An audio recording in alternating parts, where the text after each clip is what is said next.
Welcome student, class 11 physics का part number अपना 6। देखो अपन ने कितना कर लिया अभी तक जो आप पढ़ते आ रहे हो, ठीक है। इसमें आपने सिर्फ ये पढ़ा है कि कोई ऑब्जेक्ट है, उसकी स्ट्रेट लाइन में मोशन देखी, यानी आपने 1D में मोशन देखी है उसकी, ठीक है। 1D में मोशन देखने के साथ साथ आपने कुछ वेक्टर्स की एप्लीकेशन भी देखी है, वेक्टर को ऐड वगैरह करना, वेक्टर पे अलजेब्रिक एक्सप्रेशन लगाना, वो चीज़ भी देखी आपने, ठीक है। आज जो अपन पढ़ने वाले हैं वो है जो अपना चैप्टर चालू है, उसका मेन मोटो अपना motion in 2D, 2 dimension, motion in 2 dimension. जब आप एक डायमेंशन की बात करते हो तो आप ऑब्जेक्ट को एक स्ट्रेट लाइन में चलाने को कहते हो, ठीक है। अगर ऑब्जेक्ट स्ट्रेट लाइन में चलता है तो उसका सिर्फ एक कोऑर्डिनेट चेंज होता है। अगर वो एक्स के अंदर चल रहा है तो उसका एक्स कोऑर्डिनेट चेंज होगा, वाई एक्सिस से कोई उसका रोल नहीं होगा, ना माइनस एक्स से उसका कोई रोल होगा, ठीक है। उसका एक कोऑर्डिनेट क्या होगा, सिर्फ एक सिंगल लाइन में होगा।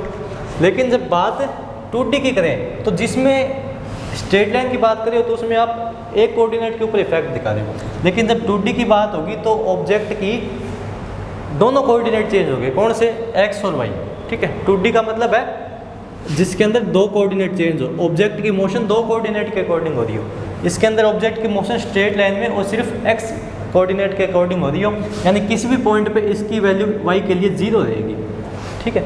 लेकिन इसमें ऐसा हो कि अगर इस पॉइंट की बात करें अपन, जैसे अपने बोर्ड है, अगर इस बोर्ड पे भी इस पॉइंट की अगर मेरे को स्पेस में भी इस पॉइंट की अगर मेरे को कोऑर्डिनेट बतानी हो तो इसके 2 कोऑर्डिनेट होंगे, एक्स और वाई, क्योंकि ये क्या है भाई, स्पेस के अंदर है, उस स्पेस में अपने को इसको 2 कोऑर्डिनेट लेके बताना होगा। यानी ऑब्जेक्ट की 2 टाइप से क्या हो भी, कोऑर्डिनेट चेंज हो, 2 टाइप से कोऑर्डिनेट चेंज हो।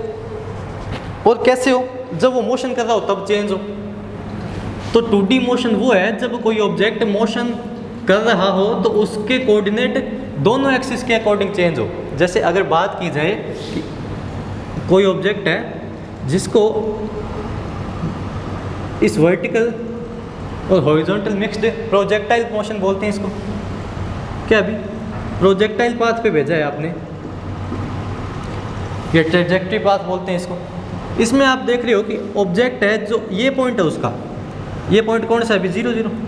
यहाँ से जब आपने इस पॉइंट को किसी एंगल पे फेंका, ठीक है, किसी एंगल पे फेंका, तो आप देख रहे हो ये ऑब्जेक्ट है, ये आगे बढ़ने के साथ साथ ये देखो इसकी ये हाइट भी गेन कर रहा है, कुछ हाइट भी गेन कर रहा है, ठीक है। इसने कुछ हाइट भी गेन की और ये कुछ दूर चला भी, आगे वापस पॉइंट देखो तो इसने कुछ हाइट भी गेन की और ये कुछ आगे चला भी, ठीक है। यानी दोनों अकॉर्डिंग इसके भी कुछ क्या होंगे, फिर एक्स और वाई कोऑर्डिनेट आएंगे, ठीक है। इसके आगे कोऑर्डिनेट बढ़ते जाएंगे, यानी हर पॉइंट के ऊपर क्या हो रहा है भाई, इसके एक्स और वाई कोऑर्डिनेट चेंज हो रहे हैं, यानी इसके एक्स और वाई कोऑर्डिनेट दोनों पे फर्क पड़ रहा है, ठीक है। अगर यही मैं सिस्टम लेके चलूँ, दोनों एक्सिस भी लूँ, ठीक है, दोनों एक्सिस भी लूँ और इसको इस टाइप से चलाऊँ, ठीक है, इस टाइप से चलाऊँ तो सिर्फ क्या होंगे भी, इसके एक्स कोऑर्डिनेट चेंज होगा, भाई इसका क्या रहेगा, 0 0 कब रहेगा, जब इसको इस एक्स एक्सिस के ऊपर चलाऊँ मैं, यहाँ पे चला रहा हूँ मैं किसी ऑब्जेक्ट को, तो हमेशा क्या होगा भाई, इसका एक्स कोऑर्डिनेट चेंज होगा, बाकी वाई क्या रहेगा, 0। तो इसमें और इसमें क्या फ़र्क है कि इसमें ऑब्जेक्ट क्या होगा भी, 2 कोऑर्डिनेट के अकॉर्डिंग चलेगा, और जितनी भी इस ऑब्जेक्ट की मोशन होगी, उस मोशन की जितनी भी टर्म होगी, जैसे वेलोसिटी, डिस्प्लेसमेंट, ये सारे 2 डायमेंशन के अंदर होंगे। इसकी 2 डायमेंशन में वेलोसिटी होगी, 2 डायमेंशन में डिस्प्लेसमेंट होगा, 2 डायमेंशन में, यानी ये आगे भी जा रहा है और क्या हो रहा है, ऊपर भी गेन कर रहा है। यानी ये जो ग्राफ है, ये कौन सा ग्राफ है भी, वेलोसिटी का ग्राफ है। अगर इसको वेलोसिटी की ग्राफ मानूं तो इसका वेलोसिटी ऊपर भी है और आगे भी है, ये ऊपर भी जा रहा है और आगे भी बढ़ रहा है, यानी इसकी वेलोसिटी ऊपर भी है और नीचे भी है। अगर इसको डिस्प्लेसमेंट मानूं, इसको डिस्प्लेसमेंट माना जाए टाइम के साथ, नीचे टाइम है, डिस्प्लेसमेंट माना जाए तो भी क्या है अभी, इसका डिस्प्लेसमेंट ऊपर भी और डिस्प्लेसमेंट आगे भी है, दोनों डायरेक्शन में इसका डिस्प्लेसमेंट है, यानी इसके कोऑर्डिनेट चेंज हो रहे हैं। अब देखो दूसरी बात, आपको जब इस प्रोजेक्टाइल मोशन को दिया जाए तो सीधा सीधा आपको समझना है कि आप देख रहे हो कि ऑब्जेक्ट है, उसने कुछ हाइट गेन की और हाइट गेन करने के बाद वो अपने ओरिजिनल पाथ के अकॉर्डिंग वापस उसी नीचे गिर रहा है, ठीक है। जिस पाथ के अकॉर्डिंग वो ऊपर आया था उसी पाथ के अकॉर्डिंग वो नीचे जा रहा है, ठीक है। कुछ हाइट गेन करके, कुछ डिस्टेंस ट्रेवल करके, यानी देख रहे हो इसमें ये जो सारा सिस्टम होता है, इसने और हाइट गेन क्यों नहीं किया, नीचे क्यों आया, क्योंकि बिकॉज ऑफ द ग्रेविटी। यानी ये सारा सिस्टम किसका है भाई, motion under gravity. Motion under gravity, इसको टैकल करने का एक ही चीज़ है कि अगर आपको मोशन अंडर ग्रेविटी की टर्म्स याद है और आपको कुछ मोशन इक्वेशन याद है, तो 3 आपकी मोशन इक्वेशन, तो आप इसको आसानी से टैकल कर सकते हो। आगे समझ। अब देखो मान के चलो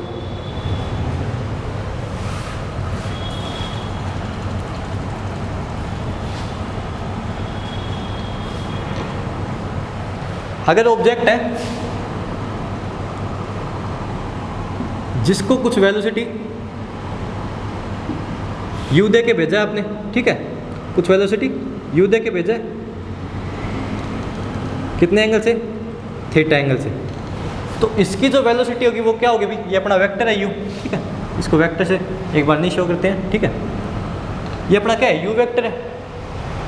इस u वेक्टर को आपने थीटा एंगल से किसी बॉल को फेंका है और वो ट्रेजेक्टरी पाथ के अकॉर्डिंग यहाँ पे आती है, ठीक है। तो u जो भेजा है उसका क्या होगा भाई, ऑब्जेक्ट आगे भी जा रहा है और इधर भी जा रहा है। मैंने बोला है कि यहाँ से अगर आप कोई भी चीज़ इसको देख के भेजते हो, जिस चीज़ की आप स्टडी कर रहे हो, अगर इस बॉल को आपने फेंका है और अगर आप इसकी वेलोसिटी या इसके डिस्प्लेसमेंट या इसके एक्सीलरेशन की अगर आप चर्चा करना चाहते हो, उसको निकालना चाहते हो, तो आपको उसको 2 डायमेंशन में मानना पड़ेगा, क्योंकि उसके दोनों कोऑर्डिनेट चेंज हो गए। यानी ये u है, इसके x कोऑर्डिनेट x में भी क्या होंगे, कंपोनेंट होंगे, और इसका y में भी कंपोनेंट होगा। तो इससे पीछे वाले लेक्चर में अपन ने रिजोल्यूशन ऑफ वेक्टर पढ़ा, जिसमें आपने बोला था कि अगर a वेक्टर है तो उसके 2 कंपोनेंट होंगे, कौन से, ax और ay, जिसकी आपने वैल्यू निकाली थी a cos थीटा और इसकी वैल्यू निकाली थी a sin थीटा, निकाली थी। तो इसी तरह ये भी क्या होगा अभी, ये u है, इसका जो नीचे x वाला कोऑर्डिनेट होगा ये क्या होगा अभी, u cos थीटा, और ये क्या होगा अभी, u sin थीटा। यहाँ से भेजा, कुछ दूर चला, ये यहाँ पे आके इसने क्या किया अभी, मैक्सिमम हाइट गेन कर ली, क्या कर ली, मैक्सिमम हाइट गेन कर ली, और यहाँ पे उसकी वेलोसिटी क्या हो जाती है अभी, 0। मोशन अंडर ग्रेविटी पड़ी होगी, तो जब आप किसी बॉल को ऊपर फेंकते हो तो क्या हो जाता है अभी, उसका हाईएस्ट पीक पे जाने के बाद 1 सेकंड या 2 सेकंड वो रुक के मिली सेकंड, ठीक है, रुक के वो क्या आ जाती है, वापस नीचे मूव करने लग जाती है, ठीक है। वही सिस्टम यहाँ पे होगा कि हाईएस्ट पीक गेन करने के बाद यहाँ पे उसकी वेलोसिटी 0 हो जाती है और वो ग्रेविटी के इन्फ्लुएंस में नीचे गिरना स्टार्ट कर देती है। तो यहाँ पे उसकी वेलोसिटी क्या हो जाएगी, 0, और इसे क्या बोलेंगे, हाईएस्ट पीक या मैक्सिमम हाइट, ठीक है। उसके बाद ये नीचे, जैसे अगर यहाँ से आपने कितनी वेलोसिटी दी इसको, 5 मीटर पर सेकंड दी, ठीक है, तो 5 यहाँ पे, 4 3 2 1 और यहाँ पे 0। अब जब यहाँ से 0 गिरेगी तो वापस से क्या होगी, ग्रेविटी के इन्फ्लुएंस में यहाँ पे उसकी 1 होगी, फिर 2, फिर उसको और जोर से खींचेगी तो 3 4 5, यानी जिस वेलोसिटी को आपने यहाँ से देख के भेजा था उसी वेलोसिटी से वो नीचे आना वापस स्टार्ट कर देती है। अब इसकी वेलोसिटी कौन सी चेंज हो रही है अभी, जब ये ऊपर से नीचे आ रही है, y कोऑर्डिनेट ऊपर से नीचे आ रही है, आगे की बात नहीं करें, इसका वर्टिकल सिस्टम देख रहे हो आप, इसका कौन सा देख रहे हो, वर्टिकल देख रहे हो, ठीक है।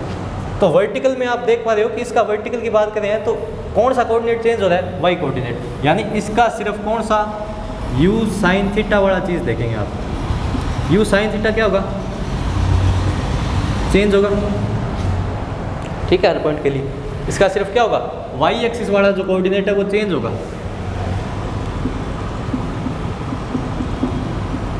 ठीक है, आया समझ। अब देखो ये ऑब्जेक्ट ऊपर जाने के साथ साथ हर पॉइंट पे आगे भी बढ़ रहा है, यहाँ पे आया तो यहाँ पे भी आगे बढ़ रहा है, ठीक है, कुछ ना कुछ हाइट गेन कर रहा है, कुछ ना कुछ आगे बढ़ रहा है, ठीक है, हर पॉइंट पे।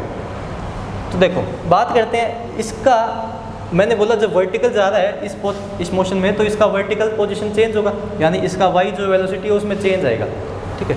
बात करते हैं इसके u की, x एक्सिस की, ठीक है, y में चेंज क्यों आ रहा था, पहले तो ये बात देखो कि यहाँ से 5 4 3 2 1 तो फिर 1 2 3 4 5 नीचे आ रही थी, तो चेंज क्यों हो रहा था, बात क्या किसकी करें आप, मोशन अंडर ग्रेविटी, क्योंकि वो ऑब्जेक्ट अंडर ग्रेविटी चल रहा था, जिसके बावजूद क्या हुआ कि उसके ऊपर कौन सा फोर्स लगा, भी ग्रेविटेशनल फोर्स लगा, और ग्रेविटेशनल फोर्स लगने के कारण उसमें कैसा एक्सीलरेशन बना, भी ग्रेविटेशन एक्सीलरेशन जो कहाँ पे होगा आपका, नीचे, नीचे क्या होगा अभी आपका -g खींचेगा हर ऑब्जेक्ट को नीचे खींचेगा, तो इसका y कोऑर्डिनेट चेंज हो रहा था because of the gravitational acceleration, ठीक है।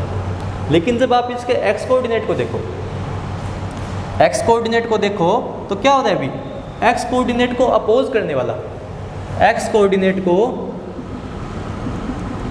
अपोज करने वाला या उसको सपोर्ट करने वाला कोई आपको एक्सीलरेशन, कोई फोर्स दिख रहा है? दिख रहा है भी जब ये आगे बढ़ रहा है तो इस आगे की डायरेक्शन में इसके ऊपर कोई फोर्स लग रहा है, या इसके आगे की अपोजिट इसके ऊपर कोई रोक रहा है? कोई ऐसा फोर्स है? नहीं है। कोई ऐसा एक्सीलरेशन है जो इसको आगे और स्पीड में बढ़ावा दे रहा है? नहीं दे रहा। कोई ऐसा एक्सीलरेशन है जो इसके अपोजिट फोर्स लगा के इसको रोकना चाह रहा है इस डायरेक्शन में? ऊपर जा रहा है तो उसको ग्रेविटेशन एक्सीलरेशन नीचे खींच रहा है, अपना जो जी है वो उसको नीचे खींच रहा है, जी फोर्स, ठीक है। लेकिन जब आगे जा रहा है तो ना उसको कोई खींच रहा है ना उसको धक्का दे रहा है, ठीक है। यानी एक्स एक्सिस जो हॉरिजॉन्टल है वो आपका क्या रहेगा अभी, कांस्टेंट रहेगा। बात किसकी कर रहे हैं, वेलोसिटी की, तो हॉरिजॉन्टल पे कौन सी वेलोसिटी है, ux, तो ये आपकी क्या रहेगी भी, कांस्टेंट रहेगी, बिकॉज एक्स डायरेक्शन में उसको कोई ना अपोज करने वाला है ना उसको रोकने वाला है। वाई डायरेक्शन में ऊपर जा रहा है तो उसको नीचे खींचने वाला जी है अपने पास, ठीक है। अब इतनी बात देख ली, अब कुछ 2-3 चीज़ें देखो। सबसे पहले बात देखो, दोनों वेलोसिटीज़ होंगी वो एक दूसरे के परपेंडिकुलर रहेंगी, म्यूचुअली परपेंडिकुलर। क्या बोलेंगे, दोनों वेलोसिटी ux और uy वो क्या रहेंगी भी, दोनों के एक दूसरे के म्यूचुअली परपेंडिकुलर रहेगी हर पॉइंट पे। देख रहे हो आप, हर पॉइंट पे क्या रहेगी भी, ये नीचे रहेगी, म्यूचुअली क्या रहेंगी, परपेंडिकुलर रहेगी हर पॉइंट पे, पॉइंट कौन सा भी हो चाहे, ठीक है। आई बात समझ में। दूसरी बात, गैलीलियो ने अपनी जो बुक थी द 2 न्यू साइंसेस, ठीक है, द 2 न्यू साइंसेस, उसके अंदर उसने बताया कि ये जो वेलोसिटीज़ है uy और ux, ये एक तो क्या रहेंगी, दोनों एक दूसरे के म्यूचुअली परपेंडिकुलर रहेंगी। दूसरी एक बात से क्या रहेंगी भी, एक दूसरे से क्या रहेंगी, फ्री रहेंगी, एक दूसरे के ऊपर कोई इफेक्ट नहीं डालेगी। अगर एक्स कोऑर्डिनेट में चेंज हो रहा है तो उसमें होता रहेगा, वाई का इसके ऊपर कोई इफेक्ट नहीं है। जैसे यहाँ पे देखा आपने, वाई के अंदर चेंज हो रहा था 4 5 3 2 1 1 2 3 4 5 नीचे हो रही थी, लेकिन उसकी वजह से एक्स के अंदर कोई चेंज नहीं हो रहा। यानी दोनों एक दूसरे क्या है, म्यूचुअल परपेंडिकुलर है और म्यूचुअली फ्री है, दोनों एक दूसरे के ऊपर कोई इफेक्ट नहीं डाले। ये आपको मान के चलना है, मान के नहीं, ये तो आपका है। उसके अलावा कुछ 2-3 एजम्पशन और है, वो आपको क्या मान के चलना पड़ रहा है, ये बात समझ में। उसके बाद 1-2 चीज़ और मान के चलनी पड़ रही है कि जब आप बोल रहे हो कि मान लो किसी को आपने कम स्पीड से फेंका है, ठीक है, या कोई चीज़ को आपने फेंका है, तो आप छोटी क्लास में पढ़ते आ रहे हो कि फ्लूइड फ्रिक्शन या एटमॉस्फेरिक फ्रिक्शन, ये चीज़ आपने पढ़ी होगी कि एटमॉस्फेयर है वो भी किसी ऑब्जेक्ट जो एटमॉस्फेयर में चल रहा है उसके ऊपर फ्रिक्शन लगाता है, यानी फ्रिक्शन की वजह से इस एक्स के अंदर चेंज आना चाहिए। अगर ये इस साइड ज़्यादा है तो हवा क्या करेगी, या जो अपना एटमॉस्फेयर है वो उसके ऊपर फ्रिक्शन फोर्स लगाएगा या नहीं लगाएगा, तो उसकी वजह से इसका अपोज होना चाहिए। लेकिन इस एजम्पशन को अपन क्या मान के चल रहे हैं अभी, एक बार नेगलेक्ट मान के चल रहे हैं। अपन मान के चल रहे हैं कि जो एयर फ्रिक्शन है वो आपका कैसा है, नेग्लिजिबल है, उसको आप इम्पोर्टेंस नहीं दोगे, ठीक है। वाई कोऑर्डिनेट अगर आप जी के हिसाब से चेंज करे हो तो ए को आपको नहीं देखना, ठीक है। एक्स वाला अपनी कांस्टेंट स्पीड से चलता जाएगा, उसको आपको नहीं छेड़ना।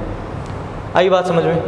एक चीज़ ये, 2 चीज़ ये, एक तो म्यूचुअली परपेंडिकुलर रहेंगी और एक दूसरे से फ्री रहेंगी। तीसरी बात, एयर फ्रिक्शन नेगलेक्ट मानागा। चौथा, जी की जो वैल्यू है, जी के आपका ग्रेविटेशनल एक्सेलरेशन। अगर आप बोलो कि सर हमने बहुत ऊपर फेंक दिया, यानी इसको इतना ऊपर फेंक दिया कि ये बहुत ज़्यादा हाइट पे चला गया, बहुत हज़ारों किलोमीटर ऊपर चल गया, ठीक है, ऐसा होता नहीं, लेकिन अगर माना जाए तो जी क्या होगा, भी चेंज होगा, ठीक है। जी क्या होता है, भी चेंज होता है। सर आप बोलोगे कि सर हर पॉइंट पे जी सेम रहेगा क्या, तो जी हर पॉइंट पे सेम रहेगा, लेकिन जी चेंज होता है। जी किस किस पे चेंज होता है अभी, एक तो अर्थ से बहुत ज़्यादा हाइट के ऊपर फेंक दे कोई चीज़, और अर्थ की डेप्थ के हिसाब से, अर्थ की रेडियस के हिसाब से चेंज होता है। कौन, जी क्या होगा भाई, अर्थ की इन चीज़ों के हिसाब से चेंज हो जाता है। अगर बहुत ज़्यादा ऊपर फेंक दिया या नीचे ज़्यादा है डेप्थ में, ठीक है, वो चीज़ अपन क्या मान के चल रहे हैं अभी, अलग मान के चल रहे हैं। अपन मान के चल रहे हैं ये जो मोशन है वो एक नॉर्मल चीज़ की है, वो ना ज़्यादा हाइट पे है, ना ज़्यादा डेप्थ में है, और ना ज़्यादा लंबाई पे है, यानी दूर है रेडियस के कंपैरिजन में। इतनी दूर नहीं फेंकी कि रेडियस के कंपैरिजन में आ जाए। रेडियस कितनी है अभी, 6400 किलोमीटर है, किसकी, अर्थ की। अब अपन इतना दूर थोड़ी फेंक दे कि यहाँ से 6400 किलोमीटर चलाते हैं, वो भी नहीं कर रहे अपन। तो अपन क्या मान के चल रहे हैं अभी, जी अपना क्या रहेगा, कांस्टेंट रहेगा, जी की वैल्यू चेंज नहीं होगी। क्यों? क्योंकि अपन इसको एक सिंपल मोशन मान के चल रहे हैं। एक और बात देखो इसमें कि अगर सर आप मान के चल रहे हो, अगर मान लो मैंने बहुत दूर फेंकी है, बॉल को क्या फेंका है, बहुत दूर फेंका है, किसी चीज़ को बहुत ज़्यादा दूर फेंका है, तो सर बोलोगे सर यहाँ से बहुत दूर ज़्यादा फेंका है, तो तब तक तो अर्थ क्या है अपनी, कर्व है, तो अर्थ की ये सरफेस भी क्या हो जानी चाहिए, कर्व हो जानी चाहिए, इसमें भी थोड़ा कर्व आ जाना चाहिए। ठीक है भाई, आप हर टाइम इसको फ्लैट क्यों मान रहे हो अर्थ की सरफेस को, बॉल फेंकी है तो हर टाइम उसकी अर्थ की सरफेस को फ्लैट क्यों मान रहे हो। अगर मान लो मैंने बहुत ज़्यादा दूर फेंक दी, 1000 किलोमीटर दूर फेंक दिया उसको, ठीक है, तो क्या तब उसको फ्लैट मान के चलोगे क्या, अर्थ की सरफेस को, क्योंकि 1000 किलोमीटर पे कुछ तो कर्व होगा। ठीक है, लेकिन वो भी अपन एजम्पशन मान के छोड़ रहे हैं कि अपन मान के चल रहे हैं कि अपन थोड़ी दूर की बात कर रहे हैं, और छोटे से अर्थ के कर्व के लिए ये क्या होगी भी, आपकी फ्लैट सरफेस होगी। कैसी होगी, फ्लैट सरफेस होगी। आप बहुत ज़्यादा दूर फेंकोगे वो एक एजम्पशन बन जाएगा, उसमें आप कैलकुलेट नहीं कर पाओगे। या तो मतलब 1000-2000 किलोमीटर फेंक दिया आपने, तो आपकी बात स्पष्ट है कि जो अर्थ होगा उसकी फ्लैट सरफेस तो नहीं रहेगी। छोटी सी बात के लिए यहाँ से वहाँ तक फेंक रहा हूँ थोड़ी दूर तक, तो अर्थ क्या अपनी फ्लैट है, लेकिन यहाँ से बहुत ज़्यादा दूर तक फेंक रहा हूँ तो क्या होगी, वो सरफेस फ्लैट नहीं होगी, उसमें भी कुछ कर्व आएगा, है ना। तो वो 3 एजम्पशन है, एक तो एयर फ्रिक्शन नेगलेक्ट, दूसरा जी कांस्टेंट, तीसरा अर्थ की सरफेस को फ्लैट मान के चलोगे। चौथी बात गैलीलियो ने बताई कि म्यूचुअल परपेंडिकुलर रहेंगी और एक दूसरे से फ्री होकर मूव करेंगी। अब देखो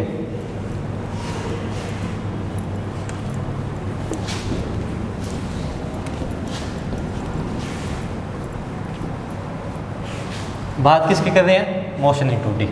मोशन इन 2D के अंदर आपको सिर्फ पढ़ना है प्रोजेक्टाइल मोशन। प्रोजेक्टाइल मोशन पढ़ोगे, motion under gravity. Motion under gravity यानी आपको क्या करना है, जो मोशन ऑफ इक्वेशन है उसके ऊपर प्रोजेक्टाइल का इफेक्ट देखना है। यानी क्या आपकी पहली इक्वेशन कौन सी है, v is equal to U plus A T, second है s is equal to U T plus half A T square, and third है v square is equal to you square plus 2as। इन motion के ऊपर आपको देखना है। a होगा जो आपका क्या है, g है, वो हमेशा किस डायरेक्शन में मिलेगा, माइनस डायरेक्शन में। हमेशा क्या होगा अभी, नीचे की तरफ होगा। a की डायरेक्शन हमेशा नीचे की तरफ होती है। अगर अर्थ की सरफेस पे भी बात करो, अर्थ की सरफेस पे भी कोई चीज़ आ गई तब भी उसके ऊपर माइनस डायरेक्शन में जी लगेगा। ठीक है, इसलिए हर टाइम क्या लगोगे, जी माइनस लोगे। क्यों? क्योंकि अर्थ के सेंटर से निकल रहा है, वो सेंटर की तरफ खींचेगा हर चीज़ को। अगर अर्थ की सरफेस के ऊपर भी कोई चीज़ पड़ी है तो उसको वो नीचे ही खींच रहा है, खींच रहा है नहीं खींच रहा, तो हमेशा माइनस डायरेक्शन में होगा। अब देखो करते हैं सेम चीज़, चीज़ें समझ गए हो आप। अब देखो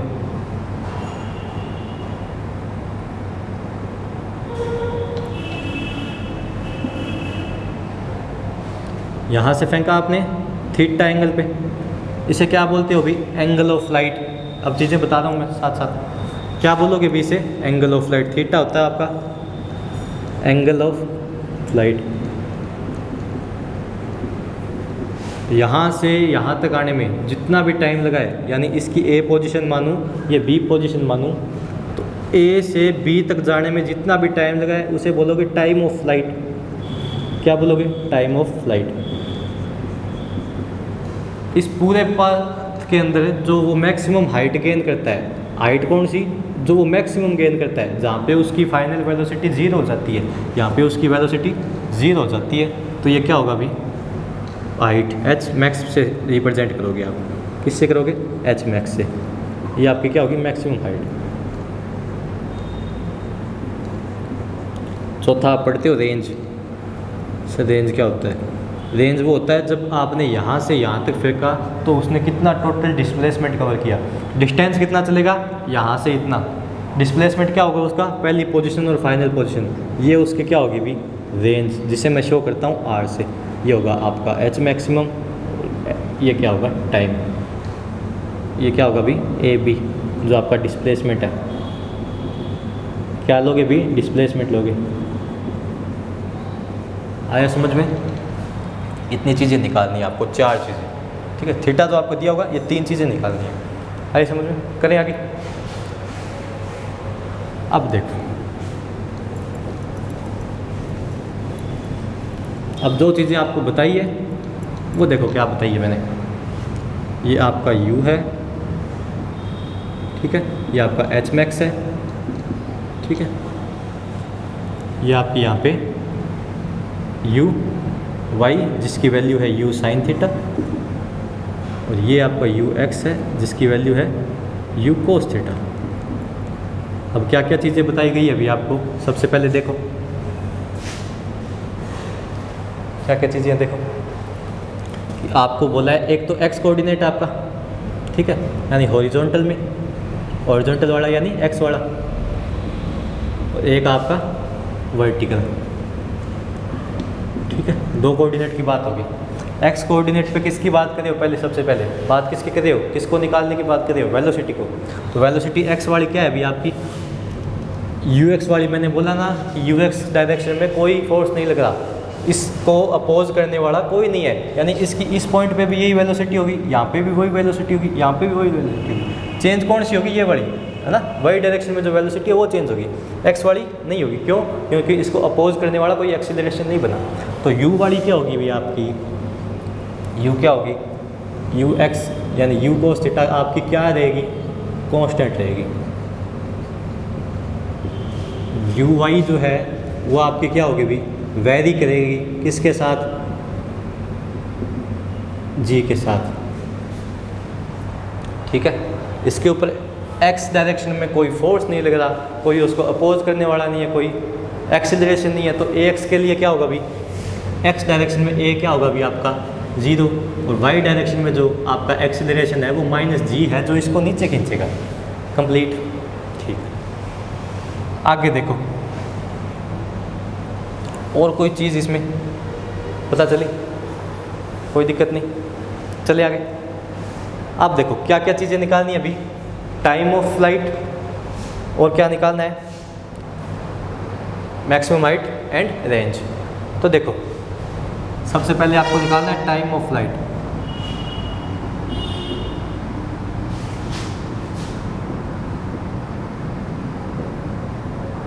टाइम ऑफ फ्लाइट कहाँ से निकालोगे, क्या बोला है मैंने, आपको सिर्फ स्टडी करनी है मोशन अंडर ग्रेविटी की, यानी यहाँ की, इसकी वजह से इनमें क्या डिफेक्ट आ रहा है वो देखना आपको।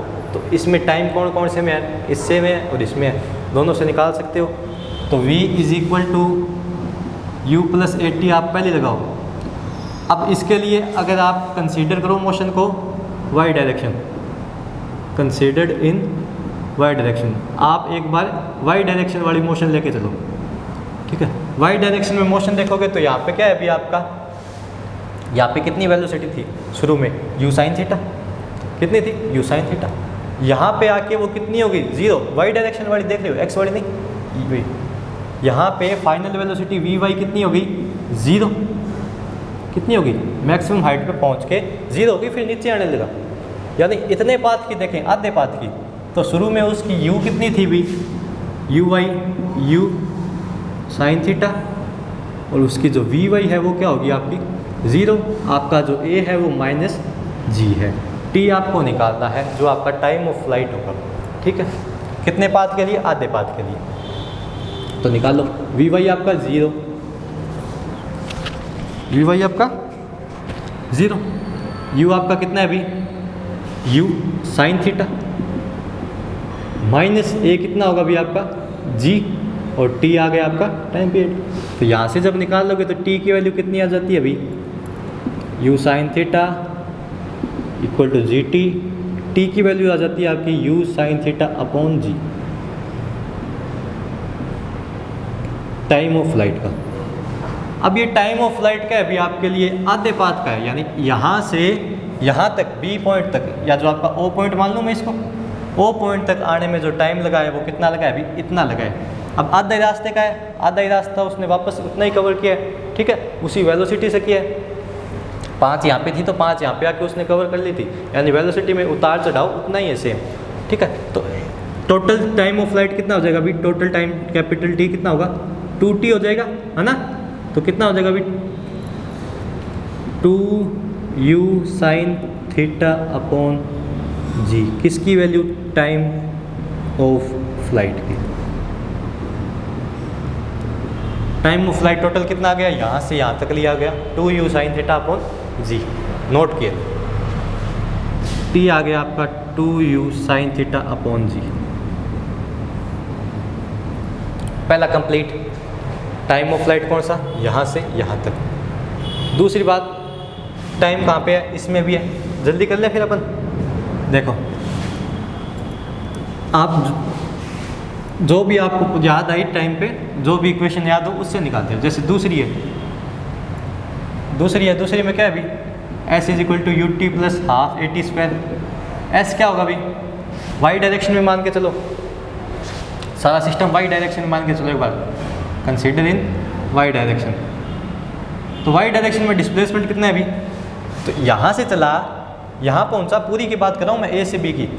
ए से बी में वाई का डिस्प्लेसमेंट कितना है, शुरू में यहीं पे था और बाद में भी यहीं पे आ गया। ए से बी जब टोटल उसने पाथ कवर किया तो उसका वाई डायरेक्शन में डिस्प्लेसमेंट क्या हुआ, 0, क्योंकि शुरू में वो यहीं पे था और यहाँ पे भी वो यहीं पे होगा।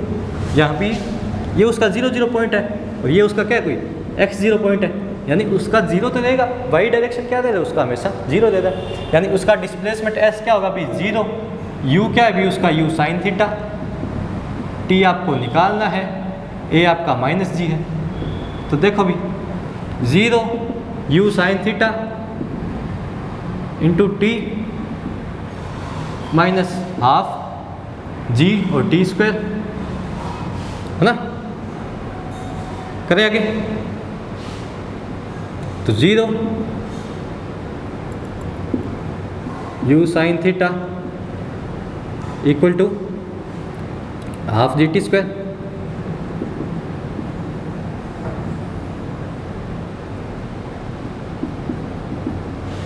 कितना आएगा अभी, 2u साइन थीटा अपॉन जी, एक टी से एक टी कैंसिल आउट, क्या आया, टी। कौन सा, बड़े वाला। ये 2u इस साइड भेजा, साइन थीटा जी लेके आए डिवाइड में, एक टी से एक टी कट गया, ठीक है। तो दोनों से निकाल सकते हो, जहाँ पे आपको टी दिखे वहाँ से निकाल सकते हो। इक्वेशन ऑफ मोशन तो एक जैसी है सबके लिए। तो ये आपका टाइम ऑफ फ्लाइट आ गया। अब क्या निकालनी है अभी आपको, हाइट निकालने के लिए देखो, मैक्सिमम हाइट, इसके लिए भी क्या करो भी, ऑब्जेक्ट की मोशन एक बार वाई डायरेक्शन में कंसीडर करो, है तो दोनों डायरेक्शन में, एक बार अपन वाई की लेके चलते हैं, कंसीडर इन वाई डायरेक्शन, ठीक है। तो मैं लेके चलो, क्या करना है आपको, हाइट निकालनी है। हाइट निकालने का फॉर्मूला यानी डिस्प्लेसमेंट निकालना है, यहाँ से यहाँ तक मैक्सिमम डिस्प्लेसमेंट निकालना है, आया समझ में। यानी s निकालना है आपको, s जो क्या आपका h मैक्सिमम वो निकालना है। अब s कौन कौन से में, इसमें भी है और इसमें भी है या नहीं है करें, देखो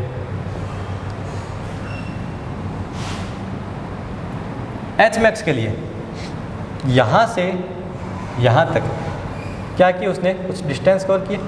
तीसरी इक्वेशन लेके चलो, देखो v square is equal to you square plus 2as, ठीक है। v स्क्वायर आपका क्या होगा अभी, यहाँ से यहाँ तक v कितना होगा आपका, 0 v बाई u क्या है अभी आपका, u साइन थीटा, यहाँ पे उसकी स्क्वायर ले लो प्लस 2, a कितना आपका माइनस जी। s आपका क्या है अभी, h मैक्सिमम, s आपका क्या है, h मैक्सिमम, जो डिस्प्लेसमेंट है यहाँ से यहाँ तक का, यहाँ से यहाँ तक डिस्प्लेसमेंट कितना है, h मैक्सिमम, y डायरेक्शन में, y डायरेक्शन में देख रहा हूँ मैं, ठीक है। तो देखो यहाँ से निकालोगे तो u square sine square theta, यहाँ पे कितना बचा अभी, ये इस साइड ले या इस साइड देखो, माइनस 2g h मैक्सिमम, यानी h मैक्सिमम की जब निकालोगे तो वैल्यू आ जाती है u square sine square theta upon 2g। h maximum की वैल्यू यही आई क्या, आएगी क्या नहीं आएगी, अरे आएगी या नहीं आएगी, आएगी, आई कितनी, 2u साइन स्क्वायर थीटा, या h मैक्सिमम की वैल्यू आती है u square sine square theta upon 2g, ठीक है। अब इसी को आप क्या निकाल सकते हो अभी, सेकंड से भी निकाल सकते हो। सेकंड आपका कौन सा है, s इसमें भी है, इससे भी निकाल सकते हो, s इसमें भी है, इससे भी निकाल सकते हो। क्या करना होगा, यहाँ पे t की वैल्यू जो आपने यहाँ पे निकाली है वो यहाँ पे पुट करनी होगी, ठीक है। टी की वैल्यू जो यहाँ आगे समझ में। उसके बाद देखो ये क्या आ गया भैया आपका एच मैक्सिमम आ गया। तीसरी चीज़ कौन सी है अभी,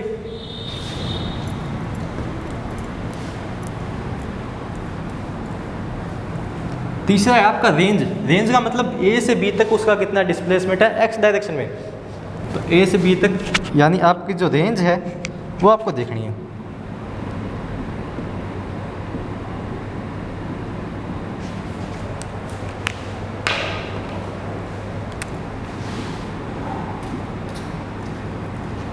देखो रेंज के लिए क्या करोगे, consider motion in x direction. X direction के अंदर कंसीडर करो, वापस क्या निकालना, डिस्प्लेसमेंट। डिस्प्लेसमेंट यानी अपना एस। एस क्या आपका डिस्प्लेसमेंट। एक चीज़ आपको शायद बताई नहीं है, लेकिन ये एस जो होता है वो डिस्टेंस होता है या डिस्प्लेसमेंट होता है। कई जगह आप छोटी क्लासों में इसको डिस्टेंस वाला भी मान के चल जाते थे। अगर आपको बुक में क्वेश्चन दिया था इतना डिस्टेंस है तो एस की जगह आप डिस्टेंस भी मान लेते थे, लेकिन एक्चुअल में क्या होता है अभी एस डिस्प्लेसमेंट होता है हमेशा हर पोजीशन पे।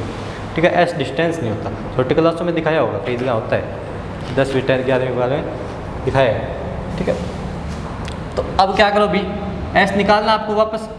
तो देखो कौन सी इक्वेशन लगाओ, दूसरी लगा दे, s is equal to U T plus half A T square. ठीक है, अब देखो किसकी बात कर रहे हो, इसकी है ना, एक्स डायरेक्शन की। एक्स के अंदर क्या है अभी आपका यू कोस थीटा। यू कितना आपका यू कोस थीटा। एस आपको फाइंड करना है। एस क्या आपका रेंज है यानी आर है। ए आपका क्या है अभी हमेशा माइनस जी। ए माइनस जी आप किस डायरेक्शन में लोगे, जब वाई एक्सिस के ऊपर आप मोशन कंसीडर करोगे तब माइनस ए जी लोगे, ए की वैल्यू माइनस जी लोगे। अब एक्स के अंदर एक्सीलरेशन पूछा है तो एक्स के अंदर एक्सीलरेशन देखो कितना है, 0 है। एक्स डायरेक्शन की बात कर रहा हूँ ना, तो एक्स डायरेक्शन में एक्सीलरेशन क्या होगा अभी आपको 0, तभी इसकी जो वेलोसिटी है वो कांस्टेंट रहेगी, यानी ए की वैल्यू हो जाती है आपकी 0। निकालना क्या है अभी, टी आपका क्या है अभी वो कितना है 2u साइन थीटा अपॉन जी। यहाँ से यहाँ तक लाने में लगा टाइम। ठीक है, यहाँ से यहाँ तक आने में लगा टाइम। एस निकालो, एस क्या आपका भी रेंज यानी आर। यू क्या अभी आपका यू कोस थीटा। टी क्या अभी आपका ये यानी 2u साइन थीटा अपॉन जी प्लस हाफ ए। ए की वैल्यू क्या रखोगे भी 0, तो ये टर्म क्या हो जाएगी सारी 0, लिखने का फ़ायदा नहीं है। ठीक है, यहाँ पे लिखोगे तो क्या आएगा भी u और u कितना हो जाएगा u square 2 sine theta cos theta upon g, किसकी वैल्यू r की। अब और इसको स्मॉल करना चाहो तो आपको अलजेब्रिक एक्सप्रेशन याद होगी या आपने पढ़ी होगी तो ठीक है, वरना ये देखो 2 साइन थीटा कोस थीटा का फॉर्मूला होता है साइन 2 थीटा। ये एक एक्सप्रेशन है अभी, ये एक फॉर्मूला होता है। तो इसकी जगह आप क्या लिख सकते हो, टोटल की जगह साइन 2 थीटा, यानी ये आपका बन जाता है u square sine 2 theta upon g, किसकी वैल्यू रेंज की।